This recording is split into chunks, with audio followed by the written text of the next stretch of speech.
오늘은 신앙이란 세속적 가치의 전복, 신앙이란 세속적 가치의 전복이라는 제목으로 하나님의 말씀 증거하도록 하겠습니다. 여러분은 삶을 살아가면서 가장 기억에 남는 장소, 사람 또는 공동체가 있나요? 네, 한번 생각해 보세요.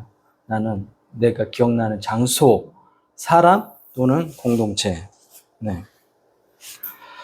저에게도 기억에 남는 공동체와 장소가 있습니다. 그것은 바로 제가 어린 시절 신앙생활을 했던 여천 무학교입니다.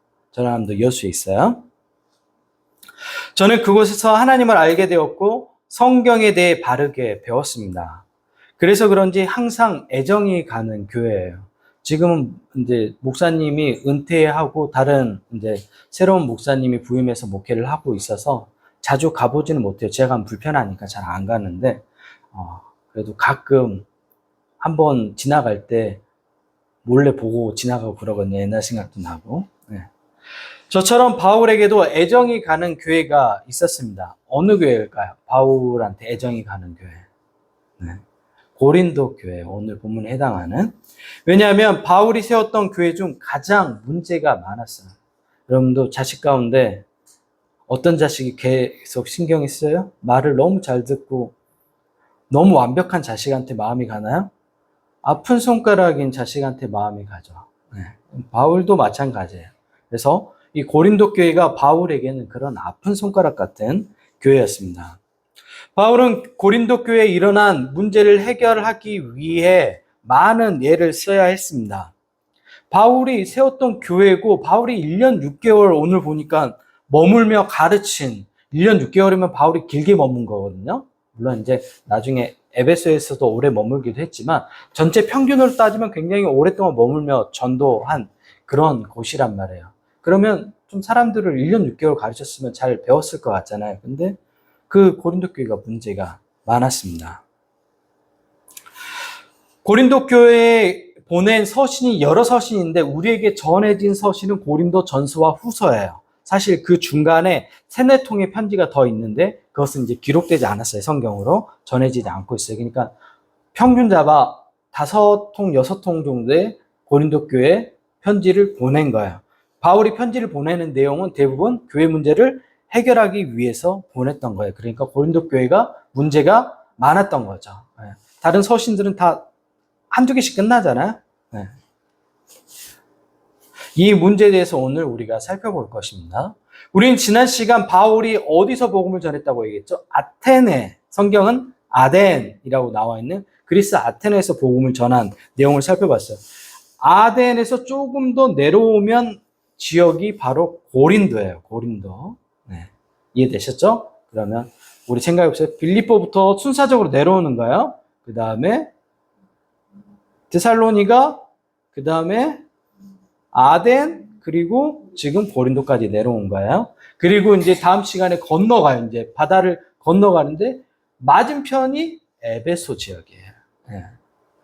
이해됐죠? 그리고 이 지역을 거치면서 나중에 바울이 쓴 서신들이 다 성경에 기록되었죠. 그래서 빌립보서, 그리고 내려와가지고 어디에요? 데살로니가 전후서, 내려와서 고린도 전후서. 다음 시간에 가면 에베소서가 되겠죠. 네. 빌립보서 먼저 했죠. 네. 이해되셨죠? 너무 많이 설명하나요? 네, 또 다음에 또 설명할 테니까 여러 번 들으면 이해되실 거예요. 오늘 본문은 고린도 지역에 머문 내용인데 고린도는 인구가 75만 명이나 되는 대도시였어요. 현대에도 70만 명이 넘으면 굉장히 큰 도시잖아요. 근데 당시에는 고대 시대에 75만 명이면 굉장히 인구가 집약된 굉장히 번성한 도시라고 생각하면 돼요. 왜 이렇게 인구가 많았냐? 무역 중심의 항구 도시였어요. 우리나라로 얘기하면 부산 얘기할까 봐 제가 했는데 여수. 부산이죠. 부산같이 큰 아주 여수는 작죠. 항구 도시로는. 네. 부산 같은 역할을 했던 데가 바로 고린도였어요. 네. 여러분, 무역이 활발하게 이루어지는 항구 도시의 특성이 있어요. 어떤 특징이 있죠? 무역이 활발하게 이루어지는 항구 도시만의 특성이 있어요. 여수, 목포, 인천, 부산 이런 데 생각해 보세요. 대부분 다 수용적이에요, 문화가. 이 수용적이라는 것은 좋은 의미에서 유연하고 수용적이고 나쁜 의미에서는 퇴폐적인 문화들도 동시에 발달하는 지역이에요. 항구 도시가 그래. 왜? 개방적일 수밖에 없잖아요. 외부 문화를 가장 먼저 맞이하기 때문에 거부감이 덜해야지 무역을 하잖아요. 그래서 항상 수용적인 입장에. 그래서 바닷가 사람들이 편견이 별로 없어요. 네. 쿨해요 또. 네. 저도 바닷가 사람이에요. 네. 그래서 고린도는 문화적으로도 다양한 문화가 꽃피운 도시입니다. 이 도시에서 바울은 하나님이 준비하신 운명적인 동역자들을 만나게 돼요. 이들은 부부였는데 벌써 눈치채셨죠? 바로 아굴라와 브리스길라 부부예요. 아굴라가 남편이고 브리스길라가 여성이에요. 성서는 항상 남성을 먼저 이야기를 해요. 이해하세요. 당시에 그 문학 양식이 그랬어요. 그들은 원래 어디에 거주하고 있었냐면 로마에 거주하고 있었어요. 근데 로마에서 어떤 일이 일어나면 폭동이 일어났어요. 근데 그 폭동을 일으킨 주범들이 누구였냐면 유대인들이었어요. 그래서 로마에서 유대인 다 나가 추방시킨 거예요. 트럼프가 미국에서 이민자들 가운데 추방시키는 것처럼 그렇게 추방시키는 거예요. 네. 이해되셨죠? 네. 아굴라와 브리스길라는 생업으로 천막을 만들었는데 바울도 역시 어린 시절부터 배웠던 천막 기술을 통해 이 가정과 함께 복음을 전하며 같이 생활을 했습니다. 바울은 안식일마다 회당에서 유대인과 헬라인에게 성경을 가지고 강론을 합니다. 이제 아시겠죠? 회당이 있다는 것은 유대인들이 많았다는 거야. 이 정도는 센스는 있어야죠. 성경 읽다가 회당에서 그러면 유대인들이 많이 모여 살구나. 이런 센스. 회당이 없었다? 그러면 유대인들이 없구나 생각하면 돼요. 이때 마게도냐에서 출발한 실라와 디모데가 이곳에 도착합니다. 이후 바울은 하나님의 말씀에 붙잡혀 유대인들에게 예수는 그리스도다라고 밝히 증언합니다. 하나님의 놀라운 구원 계획이 고린도에서 이루어졌습니다. 먼저 회당 옆에 사는 유스도가 예수님을 믿고 자신의 집을 예배 처소로 내어줘요. 그리고 이곳이 나중에 어떤 교회가 돼요? 고린도 교회가 돼요. 회당 옆에 고린도 교회가 세워지는 거예요. 요즘 말하면 가정 교회가 되는 거죠. 또 회당당 옆에 사니까 누가 있어요? 근처에 회당장이 살고 있어요. 회당을 관리하는 장이 살아요. 그 사람이 그리스보인데 이 그리스보가 온 지방과 더불어 예수님을 믿게 돼요. 고린도 교회 초창기 멤버들이 이제 구성이 되는 거죠. 네. 공인이자 유대인들의 종교 리더였던 그리스보의 회심은 다른 사람들에게 이 기독교를 받아들이는데 굉장히 놀라운 역할을 했습니다. 그의 전승에 의하면 그리스보는 후에 아테네 서쪽 바다 에기나 섬의 감독이 되었다고 얘기해요. 네. 복음 전파하면서 당하는 많은 문제로 지친 바울에게 하나님이 환상 가운데 오늘 본문에 보면 찾아오셔서 위로해 주시고 뭐라고 얘기해요? 전하는 것을 멈추지 말라고 얘기해요.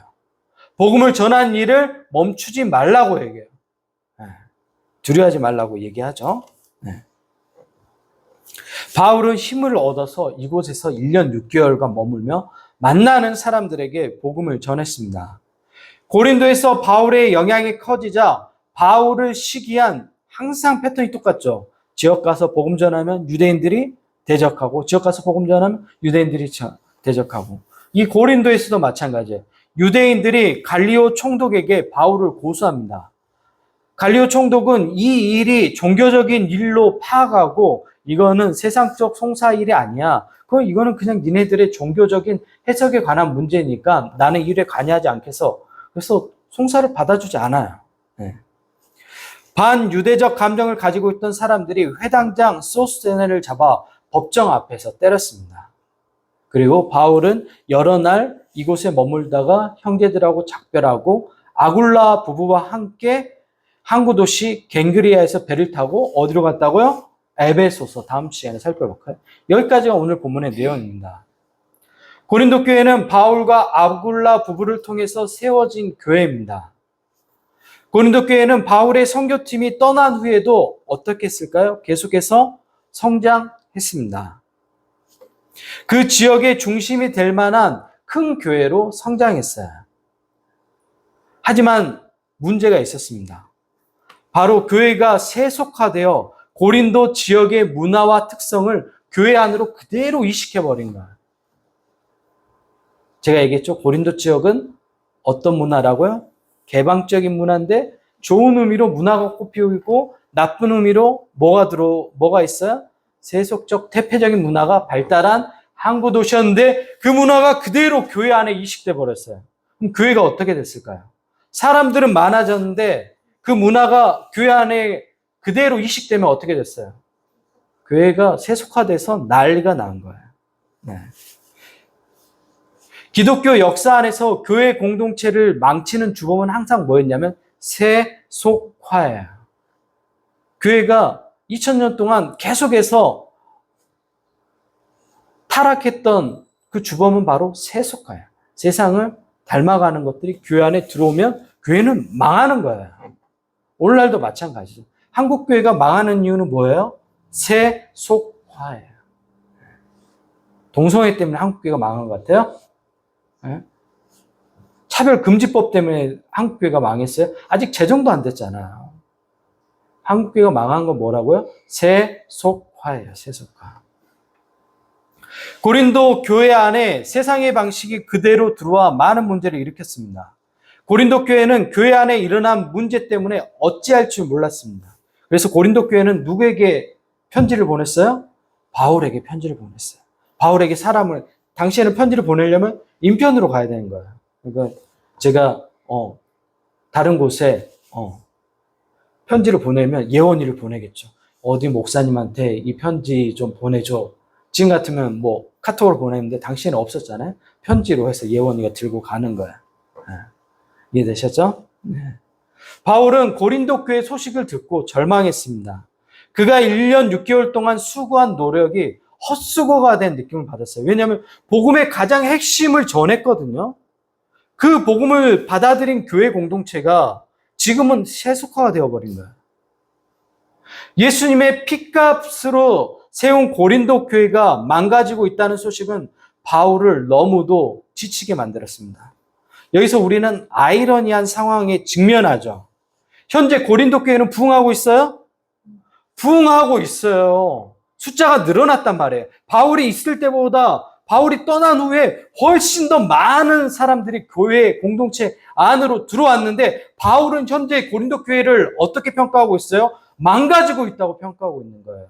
사람들이 늘어났는데 고린도 교회가 망가지고 있다고 평가했어요. 왜? 고린도 교회가 세속화되었기 때문에. 교회가 아니라고 생각하는 거예요. 망가졌다는 거는. 정체성을 잃어버린 교회가 된 겁니다. 고린도 교회 안에 많은 문제가 있었습니다. 그 중에 가장 심한 것은 교회 안에 4개의 분파로 나뉘어서 싸우고 있어요. 김영민파, 또 김용옥 사무를 따르는 파, 우리 왕족인 이현주 집사님을 따르는 파, 밥줄을 쥐고 있는 김미옥 권사님을 따르는 파. 이렇게 싸운다고 생각해보세요. 교회 다 줄 서가지고. 어떻게 해서 교회가 하나 되겠어요? 안 되죠, 당연히. 이게 고린도 교회의 모습이었습니다. 고린도전서 1장 11절 12절입니다. 내 형제 글로의 지편으로 너희에 대한 말이 들리니 곧 너희 가운데 분쟁이 있다는 것이라. 바울에게 이제 보낸 편지예요. 글로의 편에. 내가 이것을 말하거니와 너희는 각각 이르되 나는 바울에게, 나는 아볼로에게, 나는 게바에게, 나는 그리스도에게 속한 자라 한다는 것이다. 그러니까 4파가 바울파, 아볼로파, 게바파, 그리스도파로 나눈 거예요. 고린도 교회는 정체에서나 볼 수 있는 당파를 지어 싸우고 있었습니다. 아볼로, 베드로, 바울, 그리스도파. 이게 말이 되는 일이에요, 교회 공동체가. 교회 공동체는 누구 안에서 하나 되는 거예요? 예수 그리스도 안에서 하나 되는 공동체예요. 그리고 교회 공동체는 섬김의 공동체예요. 나를 주장하는 공동체가 아니라 섬기는 게 교회 본질이라고요.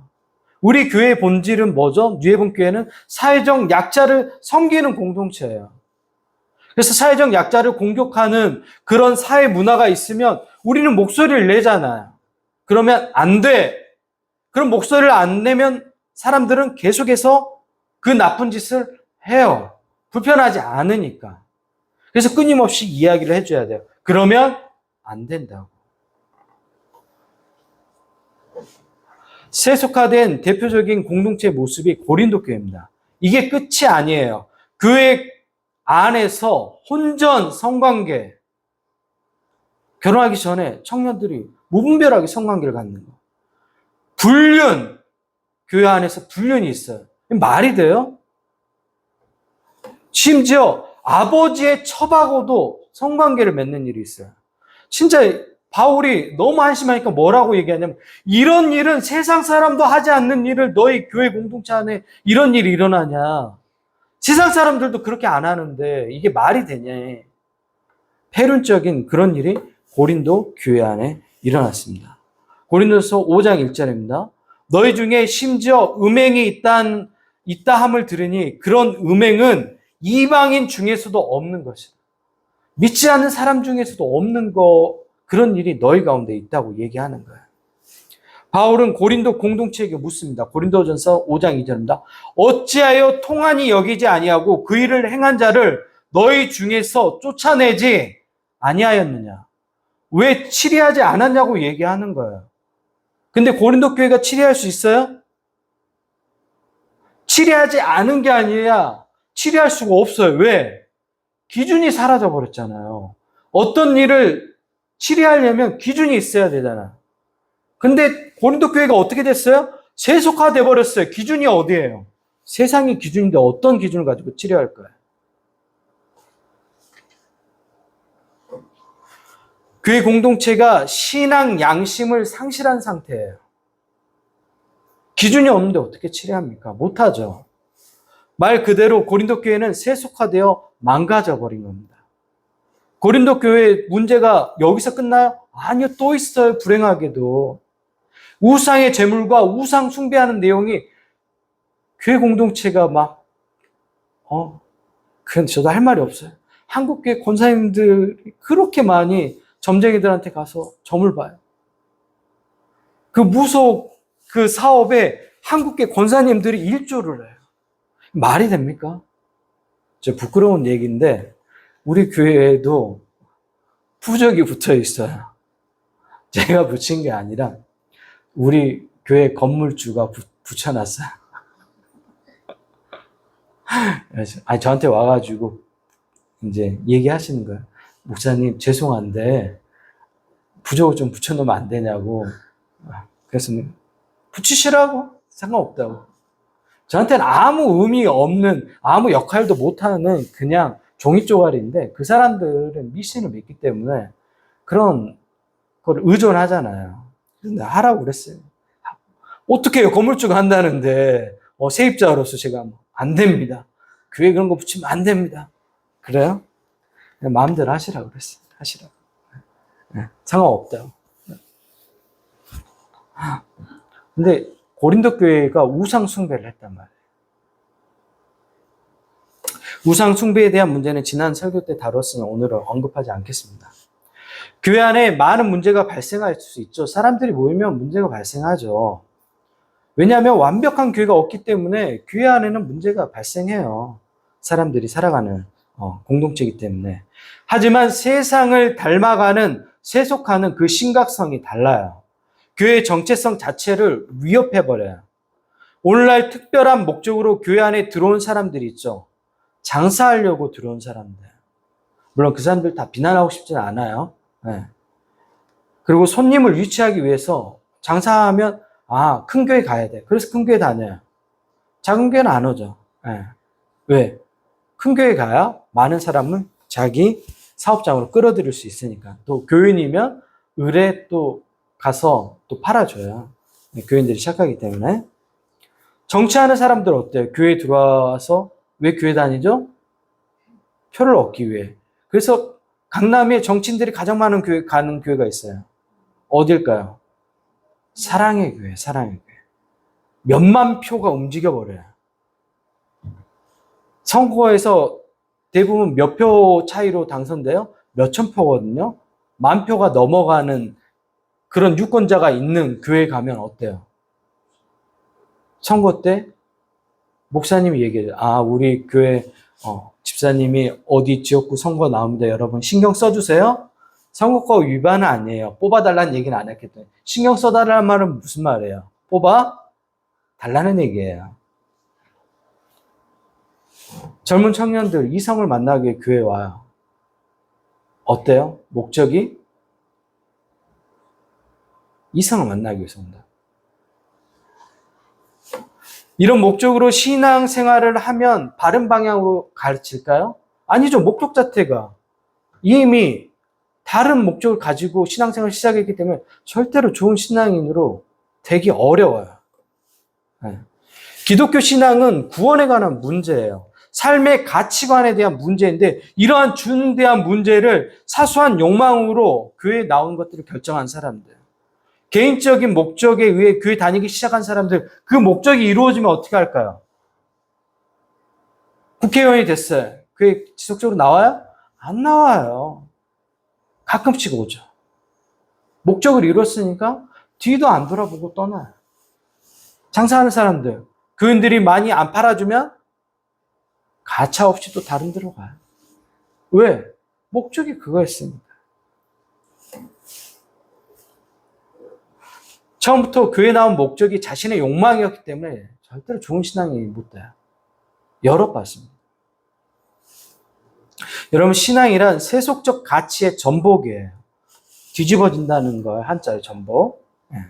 세속적 가치를 가지고 있는 게 다 뒤집어져야 돼. 내가 가지고 있는. 신앙을 가졌다는 것은 이전에 가졌던 모든 가치가 뒤집어져야 되는 거예요.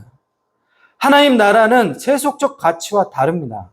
세상은 힘을 사랑하지만 하나님의 나라는 사랑의 힘을 믿습니다.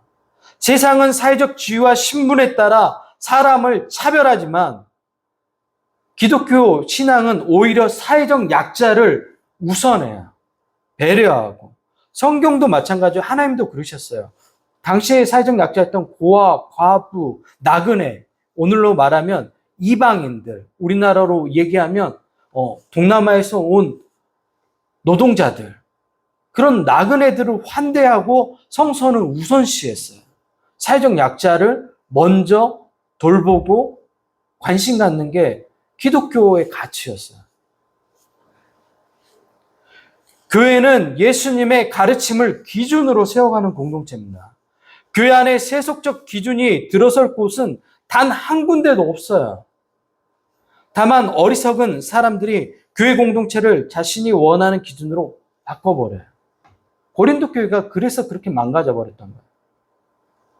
대형교회 목사 중 극우 성향을 보이는 목회자들이 많습니다. 그들이 왜 그런 성향을 보이고 계엄으로 옹호하고 동조하죠? 힘을 얻기 위해서 그래요. 정치 권력의 시녀 역할을 하면 거기서 떨어지는 꼼꼼물들이 많거든요. 네. 이거 역시 세속화입니다. 교회 공동체를 정치적으로 이용하고 있는 겁니다. 이것이 어디 교회 공동체에게만 해당되는 일이에요? 여러분 개인은 세속화되지 않았나요? 여러분 세상적 가치로 살아가요? 아니면 내가 신앙적 가치로 살아가요? 제가 목사님들하고 만나서 가장 많이 논의되는 주제가 뭘까요? 목사님들이 이것 때문에 가장 골치 아파요. 어떤 얘기일까요? 성도들이 변하지 않는 거. 이것 때문에 가장 많이 고민하고 괴로워하고 자기 자신을 자책하기도 하고, 왜냐하면 가르친 사람이니까. 김명곤 선생님도 아이들 가르쳐 보니까 아실 거예요. 내가 열심히 가르쳤는데 얘가 성적이 안 올라. 이 공부라는 게 계속하면 쌓여서 조금씩 기초가 없으면 지속되는 시간이 있지만 어느 일정 시간이 되면 조금씩 이제 올라가야 되는데 계속 제자리야. 기적처럼. 계속 제자리야. 어떻게 매번 가르쳤는데 계속 제자리일 수 있지? 놀라운 일이에요, 이거는. 계속 먹으면 어떻게 되죠? 살이 쪄야죠. 너무 잘못된 예인가? 근데 계속 반복되는 거야. 그러니까 목사님들이, 교인들이 안 변하는 것 때문에 너무 괴로워요. 만나면 같은 주제로 계속 안 변한다. 너무 힘들다고. 세속적 가치를 가지고 계속 살아가기 때문에 변하지 않는 거죠. 신앙이라는 것은 그 가치들을 내려놓고 신앙적 가치로 바꾸는 거예요. 근데 사람들이 취사선택해요. 이것만 갖고 이거는 그대로. 그렇게 되니까 고린도 교회가 되는 거예요. 다 내려놓고 완전히 전복돼야 되는 거예요. 어제 결혼식이 있었는데 제가 못 가봤어요. 전에 가르쳤던 청년들이 결혼했는데 제가 이제 축의금만 보냈어요. 그랬더니 그 어머니 권사님이 연락이 왔는데 제가 그랬어요. 그 여자 청년도 제가 가르쳤고 남자 청년도 제가 가르쳤어요. 근데 이제 남자 측 어머니예요. 남자 청년에 이 권사님하고는 제가 너무 친분이 있어가지고 너무 잘 지냈는데 이제 가봤어야 되는데 못 가봤어요. 제가 미안하게도. 그래서 이제 연락이 와서 통화를 했는데 제가 그런 얘기 했어요. 그 여자 청년 너무 잘 선택했다고. 제가 청년부 한 100명 정도 됐었는데 그 100명 중에 그 많은 여자 청년들이 있지만 그 여자 청년을 1순위로 꼽았어요. 아동 유치부 교사하면서 직장 다니면서 금요철에 나와가지고 엄마 옆에서 같이 기도하고 너무 괜찮아요. 그리고 목회자실에 놀러 오면 제가 그냥 웃음이 지어져요. 보면 그런 사람도 있잖아요. 너무 신앙생활 예쁘게 하고 그러면 어때요? 진짜 너무 예뻐. 막 안으면 안 되죠. 당연히 여성이니까 안아주고 싶어요. 너무 예뻐하죠. 너무 아름답게 신앙생활하는. 그래서 제가 권사님 정말 좋은 며느리 받아들인 거라고. 그래서 목사님도 그렇게 생각하냐고. 내가 1순위로 꼽았다고. 너무 그 동생도 있는데 동생도 똑같아요. 동생도 너무 괜찮아. 엄마도 괜찮아. 엄마도 신앙이 너무 좋아. 그리고 엄마, 큰딸, 둘째딸 금요철에 나와가지고 기도하고 직장 끝나고 누가 나와요? 청년들이 집에 가가지고 유튜브 보고 이러죠. 누가 나와서 기도해요? 자신의 미래를 위해서 기도하고 교회 아이들을 위해서 기도하고. 너무 괜찮아. 근데 남자 청년도 너무 괜찮아요. 신앙 좋고. 그래서 믿음의 가정이 이루어진 거 보고 정말 복 있다. 정말 복 있다. 신앙적 가치를 가지고 살면 그런 사람들이 보이는 거예요. 서로서로. 제가 5명의 여성들에게 믿음의 가정을 세워야 된다고 최근에 이야기를 했어요. 1, 2년 사이에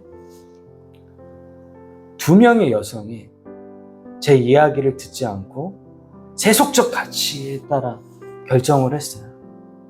결과가 어땠을까요? 한 사람 사기꾼 같은 남자 만나서 돈 띄었어요. 2번째.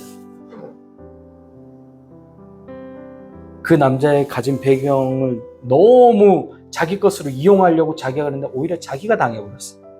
자기 있는 거 다 뺏기고 어머니 것까지 뺏기고. 제가 보고 있어요. 이제 3명 어떻게든지 지켜볼 거예요. 만만치 않아요, 여러분. 세상에. 내가 이용해 먹을 것 같죠? 내가 이용당해요. 살아보세요. 내가 이용할 것 같은데 내가 이용당해요. 살아보면. 내가 지혜롭게 내가 이용하고 있어? 당신 이용당하고 있는 거예요, 지금. 우리는 예수님의 십자가의 보혈로 새로운 존재로 거듭난 사람들입니다. 우리는 세속적 가치로 살아가는 사람들이 아니에요. 우리는 신앙적 가치를 가지고 살아가는 사람들이에요.